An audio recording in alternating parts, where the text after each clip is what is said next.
있으니 우리 삶에 역사함이 없어서 너무나 속이 상하고 가슴이 아픕니다. 오늘 이 시간 말씀에 살아 역사하는 그 능력을 우리 모두가 체험하도록 성령 하나님 꼭 도와주시옵소서. 예수님 이름으로 감사하며 기도하옵나이다. 아멘. 미국의 코넬 대학에서 재미있는 실험을 하였습니다. 먼저 개구리를 섭씨 15도의 물에 담긴 비커에 넣습니다.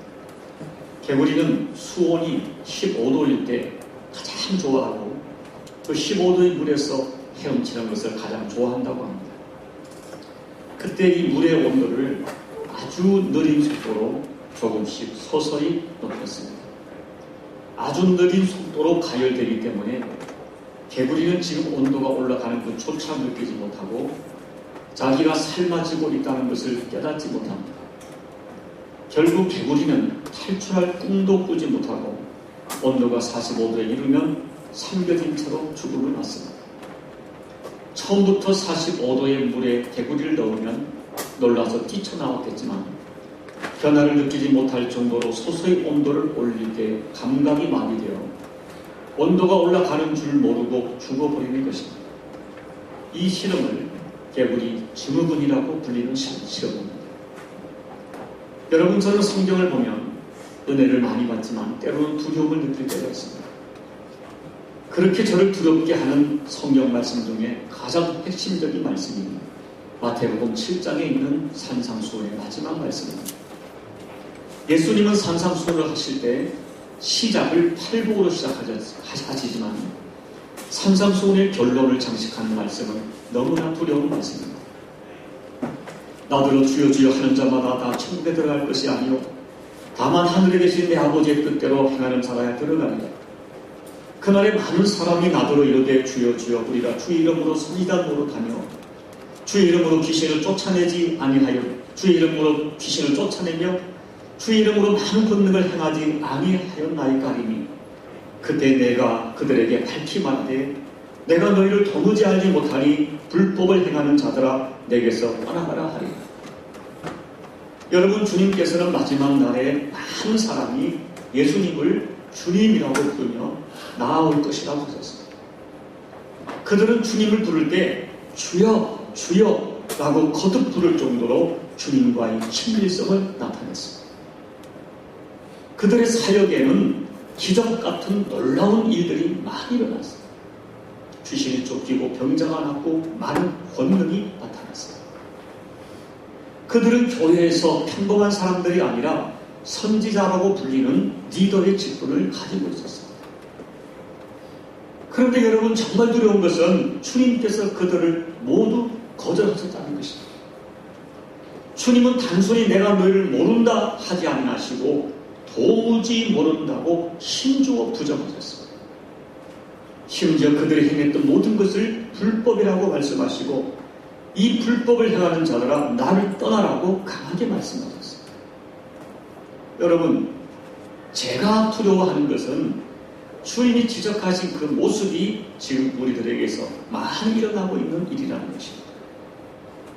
심지어 어떤 것들은 우리가 사모하는 것이라는 것입니다. 그리고 주께서 말씀하기를 이렇게 버림받을 사람들이 한두 사람이 아니라 많은 사람이라고 하셨습니다. 그날에 많은 사람이 이런 비극적인 일을 당하게 될 것이라고 경고하셨습니다. 이 경고가 저를 두렵게 하는 것입니다. 여러분, 이 사람들 살아생전에 지상에서 열심히 주님의 일을 했던 사람들, 그들은 스스로 생각하기를 천국은 당연하다고 생각했습니다. 아니, 천국뿐이 아니라 어쩌면 큰 상급이 있을 것을 생각했습니다. 그런데 결과는 전혀 반대의 결과를 가져왔습니다. 그들의 모든 신앙생활은 불법이었고 그들의 했던 많은 일들은 주님께서 전혀 기억하지 못하셨습니다. 오히려 저들은 불법을 행하는 자라고 책망받고 천국에서 쫓겨나 지옥으로 떨어지고 말았습니다. 이 얼마나 두렵고 무서운 비극입니다. 여러분, 최근에 우리 한국 조국교회에 큰 충격을 주었던 3.1교회 이야기입니다. 전에 그 교회를 담임하던 목사님은 그분이 강하게 주장하는 핵심 메시지가 있었는데 그것을 소위 말하는 고지론이라는 것입니다. 예수 믿는 사람들이 열심히 노력해서 학계, 정계, 법조계, 경제계에 영향력 있는 자리, 즉 고지를 점령해야 한다는 것입니다. 이렇게 고지를 예수 믿는 사람들이 점령해서 영향력을 발휘해야 한다는 고지론과 방법론을 그렇게 강력하게 전했었습니다. 그런데 문제가 생겨 목사님이 교회를 떠난 이후에 작년에 새롭게 목사님이 부임하셨습니다. 새롭게 부임하신 목사님은 정반대의 메시지를 전했습니다. 교회는 예수님이 관심을 두셨던 저지대로 내려가야 한다는 것입니다. 목사들부터 큰 교회의 욕심을 버려야 한다는 것이었습니다. 한국 교회가 살아야 할 유일한 길은 예수님께서 관심을 보이셨던 낮은 자, 작은 자, 소외된 자들의 자리로 내려가야 한다고 전했습니다. 이렇게 한 달을 설교하자 교인들이 이렇게 말했다고 합니다. 목사님, 요즘 우리가 뇌 수술을 받는 기분입니다. 내 사고 속에, 머릿속에 꽉 잡아져 있던 메시지가 바뀐 것입니다. 여러분, 현재 3.1교회를 담임하시는 손태근 목사님은 단호하게 말합니다. 지금 한국의 대형 교회 중에 문제없는 교회는 단 한 곳도 없다는 것입니다. 교회가 커질수록 교회는 세속화되고 그리고 교인들은 우민화되어지고 화려한 메시지를 듣는 것과 큰 교회에 소속되어 이런저런 활동과 프로그램을 하는 것을 신앙생활로 착각한다는 것입니다. 지금 내 영이 죽고 있는데 때로는 내 느낌으로 이것은 아닌데 라고 느끼면서도 오랫동안 익숙해진 교회 생활이기에 떨어버리지도 못하고 그저 안주하며 흘러간다는 것입니다. 마치 차츰차츰 가열되고 있는 비크 속에 죽어가는 한 마리의 깨물처럼. 여러분, 오늘 본문에서 예수님은 여러 종류의 사람들을 만나십니다. 그런데 오늘 만났던 사람들에게서 주님이 느끼는 마음이 있습니다. 첫째 만났던 12절, 13절의 사람들에게서는 깊은 탄식입니다. 주님은 그들을 보고 깊이 탄식하셨습니다. 여기 사용된 탄식은 슬픔과 실망과 분노가 함께 섞인 그런 큰 아픔입니다. 그리고 15절에 두 번째 만난 사람들에 대해서는 경고하시고 주의하라고 말씀합니다. 너희들의 신앙과 인생을 조금씩 하늘로 몰아가는 누룩 같은 거짓 메시지가 있기 때문에 주의하라고 경고하는 것입니다. 누룩은 발효제입니다. 조금 넣었는데 전체를 서서히 부풀게 하고 전체를 발효시킵니다. 그렇게 우리의 신앙과 우리 인생을 조금씩 장악해가는 누룩 같은 무서운 세력이 있다는 것입니다. 그리고 주님은 17절, 18절에서 자꾸 엉뚱한 얘기를 하는 제자들, 그렇게 예수님의 메시지를 듣고 보면서도 깨닫지 못하는 그들에게 크게 안타까워하셨어요. 너희들의 영과 마음이 둔해서 눈이 있어도 보지 못하고 귀가 있어도 듣지 못하고 영이 어두워 깨닫지 못하는 제자들의 모습에 크게 안타까워하셨어요. 여러분, 예수님이 만났던 사람들, 우리들의 일, 예수님이 너무 안타까워했던 제자들의 모습이 우리들의 모습. 여러분, 극단적인 말일지 모르지만 비그 속에 개구리가 우리일 수 있습니다. 지금 우리 아무 문제 없이 따뜻하게 살아요. 부족함이 없어요. 그러나 사실은 나를 서서히 죽이는 누룩 같은 거짓 메시지에 점점 우민화되어 가고 있는지 모릅니다. 그러다가 언젠가 주님 앞에 섰을 때 내가 너를 모른다. 이 말씀과 함께 이 불법을 행했던 자야 나를 떠나라는 충격적인 버림받음을 당할지도 모릅니다. 여러분, 오늘 저는 먼저는 저를 향하여 깊은 탄식하시는 주님의 마음으로 이 말씀을 전하고자 합니다. 그리고 오늘 여러분을 향하여 깊은 탄식과 경고로 이 말씀을 전하려고 합니다. 분명히 우리의 귀를 막고 눈을 가려서 우리를 죽이려는 누룩 같은 이상한 흐름과 영성이 교회 가운데 있습니다. 우리의 영혼과 미래를 죽이는 거짓 메시지와 신앙 형태와 영성이 교회에 있습니다. 오늘 본문에는 그것이 세 가지로 나타납니다. 사실 저는 오늘 간단하게 세 가지를 다 설교하려고 했는데요. 설교를 준비하다 보니까 그게 아니에요. 그래서 오늘은 한 가지만 전할 수밖에 없게 되었어요. 여러분, 우리의 신앙을, 우리의 인생을 죽이는 누룩 같은 거짓 메시지, 거짓 영성, 어떤 것이 있는가? 첫째는 우리 영을 어둡게 하는 것은 맹목적 표적주의입니다. 오늘 본문에 보면 7병 2호의 기적을 행하신 후 주님은 배를 타고 달마누다 지방으로 가셨습니다. 그때 예수님을 기다리고 있던 어떤 사람들이 있었습니다. 오늘 본문에는 바리새인이지만은 같은 사건을 다루는 마태복음에는 바리새인과 사두개인들이 예수님을 기다리고 있었습니다. 오늘 11절 보면 그들은 예수님을 만나자마자 기다렸다는 것이 예수께 한 가지 주문을 하는데, 성경은 말하기를 예수님을 신랑하며 주문합니다. 오늘 그들이 예수께 나온 목적은 예수님을 통하여 은혜를 받고자 하는 것이 아니라, 예수님의 교훈을 받고자 하는 것이 아니라 예수님을 비난하기 위해서입니다. 어떻게든 올무를 잡아 예수님의 망신을 주고 넘어뜨리기 위해서. 그들은 이 비난의 초점을 표적에 삼았습니다. 예수님을 시험하여 표적을 구했습니다. 지금까지 이런 병자를 납주고 안전병이 고치고 귀신을 쫓고 이런 거 말고 하늘로부터 내려오는 큰 표적을 보여달라는 것입니다.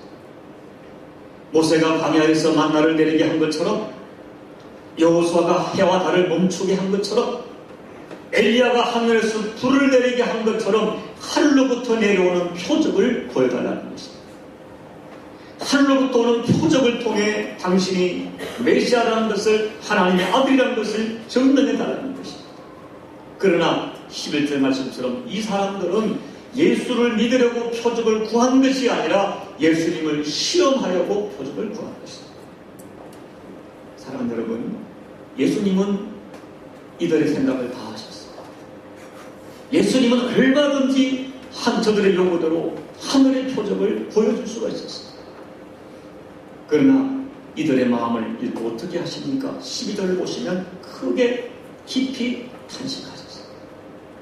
문자적 의미는 가슴 밑바닥에서부터 깊은 숨을 끌어올린다는 말입니다. 이들의 완악함, 이들의 믿지 못함, 맹목적인 완악함을 보시고 주님은 깊은 탄식을 하셨습니다. 여러분, 이 사람들 어떤 표적을 주어도 믿을 사람들이 아니었습니다. 저들은 예수를 메시아로 믿기 위해 표적을 구한 것이 아니라 올무를 잡기 위하여 표적을 구한 것입니다. 이것은 못할 거야 단정하고 표적을 구한 것입니다. 예수님은 그들의 왕과 마음을 보시고 치밀어 오르는 슬픔과 실망과 분노를 표현하고 있습니다. 아직에 잡히고 편견에 잡혀 하나님을 대적하고 하나님의 사람에 대한 진실을 잃어버린 그들에 대하여 슬픔을 표현합니다. 그렇게 많은 표적을 이미 보고도 믿지 못하는 그들을 보고 탄식하신 것입니다. 그래서 예수님은 이렇게 말씀합니다. 어찌하여 표적을 구하느냐? 내가 진실로 너희에게 이르노니 이 세대에는 표적을 주시지 아니하리라 말씀합니다. 예수님은 이미 사람이 할 수 없는 구약 성경에 예언된 메시아로서 보여줄 수 있는 모든 표적을 충분히 보여주었습니다. 그렇게 수많은 표적을 주었는데도 믿지 못하고 또 시험하려고 표적을 구하는 그들에게 더 이상 표적을 주시지 않겠다고 하셨습니다. 그리고 오늘 말씀에는 기록되어 있지 않지만은 같은 사건을 다투는 마태복음 16장 4절을 보면 악하고 음란한 세대가 표적을 구하나 요나의 표적밖에는 보여줄 표적이 없느니라고 말씀하셨습니다. 먼저 예수께서는 이 많은 이적을 행하였는데도 믿지 않는 그들을 악하다고 음란하다고 하셨습니다. 그리고 그들에게 너희에게 보여줄 표적은 요나의 표적뿐이라고 말씀하셨습니다. 사랑하는 여러분, 악하고 음란한 세대를 향하여 예수께서 보여주신 마지막 표적은 바로 요나의 표적입니다.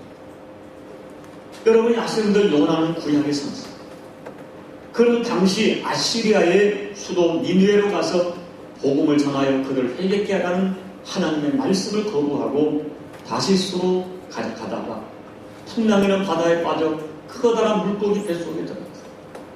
그는 물속의 뱃속에서 사흘 동안 있다가 하나님의 은혜로 살아나 니느웨로에서 복음을 전했던 사람.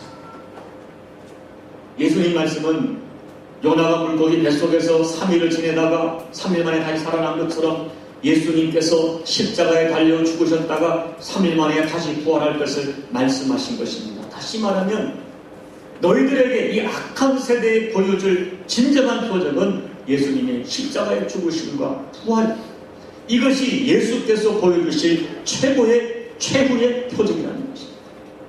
이것이 진짜 표적이라는 것입니다.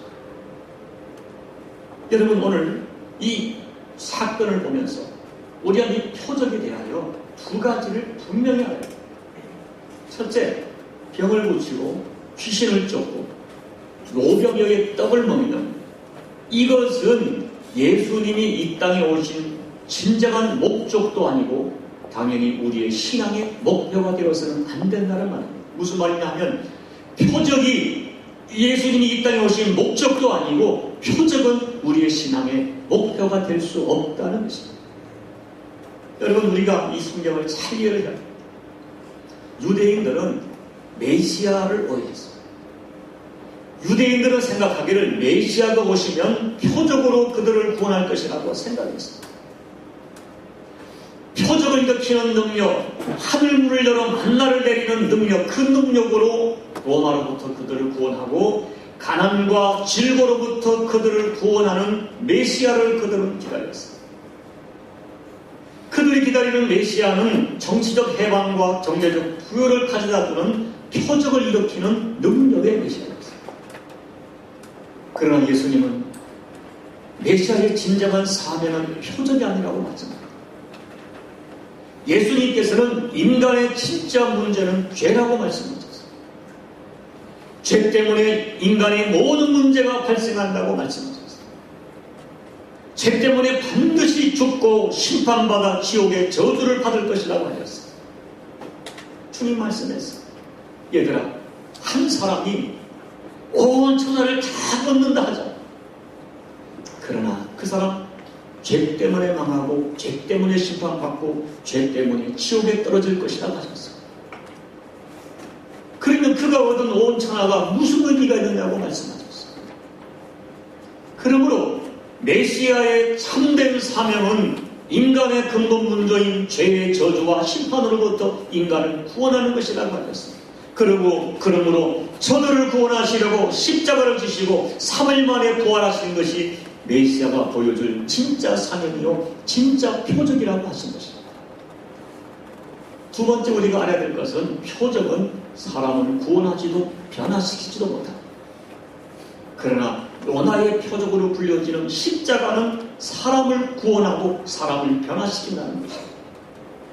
여러분, 바리새인들이나 유대인들 엄청난 기적을 눈으로 똑똑히 보았습니다. 병든 자를 고치고 귀신을 쫓아내고 오병의 기적, 칠병의 기적을 눈으로 보고 그들이 직접 먹고 마시고 경험했습니다. 그들은 충격을 받았습니다. 너무너무 놀랐습니다. 반짝 환호했습니다. 그러나 그들은 변하지 않았습니다. 오히려 그들은 그들의 기도대로 더 큰 표적과 기적이 주어지지 않자 예수를 저주하며 십자가에 못 박았습니다.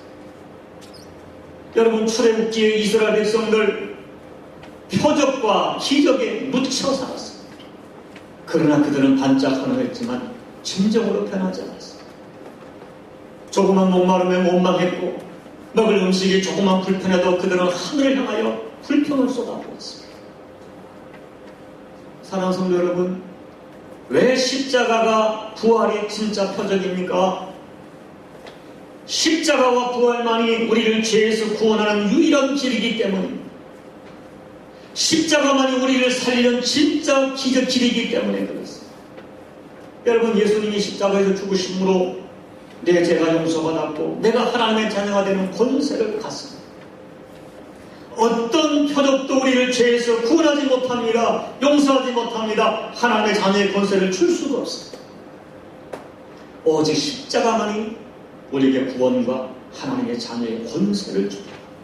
그것이 십자가의 표적. 그리고 예수님의 부활은 어떤 것으로 해결할 수 없는 내 죄의 문제를 십자가가 해결했다는 명백한 증거로서 부활이 주어진 것입니다. 예수님은 십자가에 죽으시고 3일 만에 부활하심으로 더 이상 그리스도 예수 안에 있는 자에게는 정죄가 없고 심판이 없습니다. 죄인이 의인되고 죄인이 하나님의 자녀가 되는 권세를 주십니다. 이것이 기적 중의 기적이요 표적 중의 표적이라는 것입니다. 그러므로 여러분, 진짜 기적은 십자가입니다. 진짜 표적은 부활인 것입니다. 세상은 이것을 이해할 수 없습니다. 인간의 이성은 예수 그리스도의 십자가가 표적이 될 수가 없습니다. 그러나 성경은 십자가의 도가 멸망하는 자들에게는 미련하게 보이지만 구원하는 우리에게는 하나님의 능력이 된다고 말씀했습니다. 여러분, 더 놀라운 기적이 있습니다. 정말 놀라운 기적이 있습니다. 십자가를 경험한 사람이 그때부터 진짜 변하기 시작합니다. 표적을 밥 먹듯 보고 느낀 사람은 변하지 않는데 십자가를 통과한 사람은 변하기 시작합니다. 어느 날 내가 주님처럼 십자가를 질 수 있게 되는 것이 기적이요 표적입니다. 그렇습니다. 여러분, 언제부턴가 내 삶 속에 십자가가 나타납니다. 언제부턴가 나도 바울처럼 내가 그리스도와 함께 십자가에 못 박혔다고 선언하는 것입니다. 비록 우리가 주님처럼 완벽하지는 않지만 내가 누군가를 위하여 십자가를 질 수 있게 됩니다. 내가 용서할 수 없는 사람을 용서하게 되고 품을 수 없는 사람을 가슴에 품게 됩니다. 내 생각을 고집하고 내 자존감을 고집하고 내 감정에 매어 살던 내가 예수께서 보여주신 십자가에 나를 못 박고 나를 십자가에 맞추어 살게 됩니다. 이것이 기적이고 이것이 예수 믿는 진짜 표적인 것입니다. 여러분, 오늘 우리는 본문을 묵상하면서 한 가지 중요한 사실을 깨달아요. 이 표적과 믿음에 대해서요. 여러분, 세상 사람들은 오늘 본문의 바리새인처럼요, 교회에 대하여 계속 표적을 보여달라고 합니다. 교회가 뭐 하는 것이냐? 교회가 도대체 뭘 하느냐? 교회가 세상에 대하여 무엇을 할 수 있느냐? 자꾸 무엇을 보여달라고, 교회가 뭔가를 보여주고 세상에 대하여 뭔가 책임을 져야 되지 않느냐고 합니다. 그리고 교회가 그들의 기대대로 무엇인가를 보여주지 않는다고 비난하고 등을 돌립니다. 그러나 여러분, 분명히 말씀드립니다. 세상은 오늘 본문의 바리새인 같습니다. 저들은 처음부터 예수를 믿으려고 교회에게 기대하는 것이 아닙니다. 그들은 처음부터 비난할 목적으로 예수님을 찾았습니다. 오늘 저들은 교회가 무엇을 하든 맹목적으로 비난할 것입니다. 아무리 많은 것을 주어도 변하지 않을 것입니다. 악하고 음란한 세대는 아무리 많은 표적을 보여주어도 교회에 등을 돌릴 것입니다.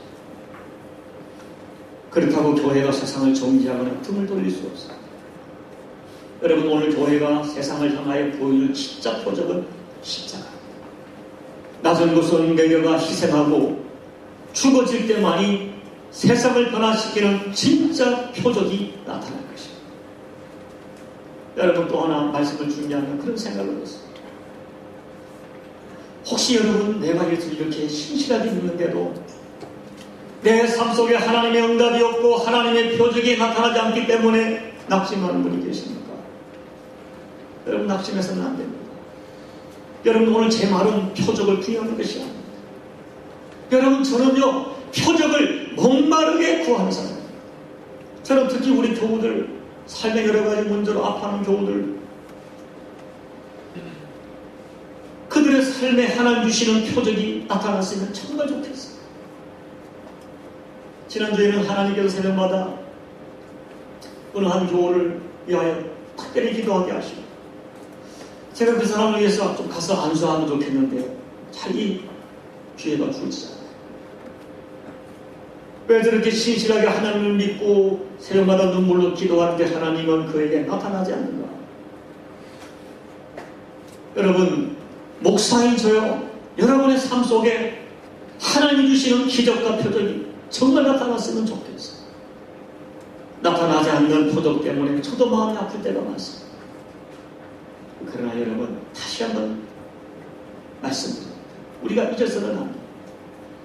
표적은 우리의 소원이 될지언정 표적은 우리의 신앙이 되어서는 안 됩니다. 여러분 잘 생각해 보십시오. 세상 사람들이 우상을 섬기고 부적을 하고 적을 지고 산이나 들에 가서 정성을 들이는 것은 그냥 섬기는 것이 아닙니다.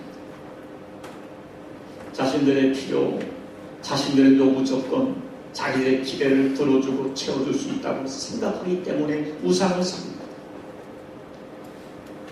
그러면 그들의 필요와 요구 조건이 도대체 무엇입니까? 자기 생각, 육신의 필요, 욕망이 충족. 육신의 문제요, 경제의 문제. 문제는 예수님 당시 사람들이 예수님을 오직 그런 기대만을 가지고 기대하고 믿고 따랐다는 것입니다. 그래서 예수님께서는 그들을 보고 악하고 음란하다고 표현한 것입니다. 여러분, 오늘 여러분에게 진지하게 묻습니다. 오늘 우리가 예수를 그리스도요 살아계신 하나님의 아들이라고 고백하고 믿고 의지하는 것은 무엇 때문입니까? 그가 행하신 놀라운 표적 때문입니까? 내가 예수께 정성을 들이고 기대를 하는 것은 무엇 때문입니까? 예수가 우리 병을 고쳐주고 필요를 채워주고 우리 이생을 뛰어넘는 놀라운 일을 해주기를 기대하기 때문입니까? 만약 우리가 거기에 머물러 있다면 우리의 신앙은 본질을 놓치고 있는 것입니다. 우리가 비록 바리새인처럼 예수를 비난할 목적으로, 예수님을 신뢰할 목적으로 악의적인 마음으로 표적을 원하는 것은 아닐지라도 예수님께서 당시하신 것처럼 악하고 음란한 세대가 생각하는 그런 방식으로 그것을 믿음이라고 착각하고 있지는 않은지 우리는 생각해 봐야 돼요. 여러분, 오늘 여러분의 필요가 무엇입니까? 여러분의 소원하는 것이 무엇입니까? 여러분, 우리 하나님 예수님은요 분명히 배고픈 자에게 오병이어의 일용할 양식을 주시는 하나님입니다. 병든 자를 고쳐주시는 하나님이십니다. 우리의 필요를 아시고 어려울 때 도와주시는 하나님이십니다. 우리의 무거운 짐을 져주시는 하나님이십니다. 우리의 수준을 아시기 때문에 우리가 감당할 수 없는 시험을 주지 아니하시고 시험 당할 때 피할 길 주시는 하나님이십니다. 여러분, 그 하나님을 날마다 의지하십시오. 필요한 것이 있으면 주저하지 말고 하나님께 구하십시오. 그러나 여러분, 거기서 멈추면 안 됩니다. 그것이 전부가 되면 안 됩니다. 표적이 내 인생과 신앙의 목적이 되지 말고 예수님이 여러분의 목표가 되어야 됩니다. 더 나아가 내가 원하는 것이 이루어지지 않는다고 해서 하나님께서 여러분을 버렸거나 사랑하지 않는다고 단 한순간도 생각해서는 안 됩니다. 왜 그렇습니까? 우리는 너무나 큰 표적을 가지고 있기 때문에 주님이 나를 얼마나 사랑하시는지 나를 위하여 십자가와 부활이 하는 명백한 표적을 우리에게 남겨주셨기 때문에 여러분, 그 믿음으로 지금 나에게 내가 기대하는 표적이 역사가 일어나지 않는다고 낙심해서는 안 돼요. 더 큰 믿음으로 기다리고 소망 중에 주님을 붙들어야 돼요. 낙심하지 말고 끝까지 기도해. 주께서 작정하신 때가 되면 크신 능력과 은총으로 여러분에게 은혜의 표적을 드러나실 것입니다. 여러분, 예수님께서 지신 십자가와 부활은 내가 너를 얼마나 사랑하는지 그 표적으로 보여주신 거죠. 그 표적을 우리는 지금 붙들고 있는 것입니다. 그래서 바울은 말합니다. 하나님께서 나를 위하여 예수님을 주셨는데 나를 위해 십자가에서 그 몸과 피를 흘려주셨는데 왜 나에게 다른 것을 주시지 않겠느냐? 믿음으로 기다렸어요. 여러분, 진짜 표적은 십자가와 부활입니다. 진짜 표적이 뭡니까? 예수님이 나를, 하나님이신 예수님이 내 안에 성령으로 계시는 것이 가장 큰 기적이요 표적이에요. 진짜 기적은 그것이 믿어지는 것이 기적이요 표적. 그리고 여러분, 혹시 내 삶 속에 오늘 유대인들이 찾았던 작은 표적이 보여지지 않는다 할지라도 진짜 표적인 십자가와 부활을 끝까지 붙드십시오. 나를 이렇게 사랑하시는 표적의 증거인 십자가와 부활을 붙드십시오. 그 하나님께서 나를 사랑하시되 예수님을 십자가에 못 박아 죽이시고 능력으로 구원하게 하셨다면 하나님께서 나를 위해 향하여 못하실 것이 아무것도 없다는 믿음을 끝까지 붙드십시오. 믿음의 주요 온전케 하시는 예수를 끝까지 붙드십시오. 지금 살아계신 예수님을 끝까지 붙들고 그분에게 시선을 고정시키십시오. 마침내 승리가 여러분에게 시작할 것입니다. 이 믿음으로 살아가시는 여러분에게 살아계신 우리 주님께서 마침내 여러분을 사랑하시는 구체적인 표적으로 역사해 주시기를 예수님 이름으로 간절히 축원합니다. 기도드리겠습니다. 사랑하는 여러분,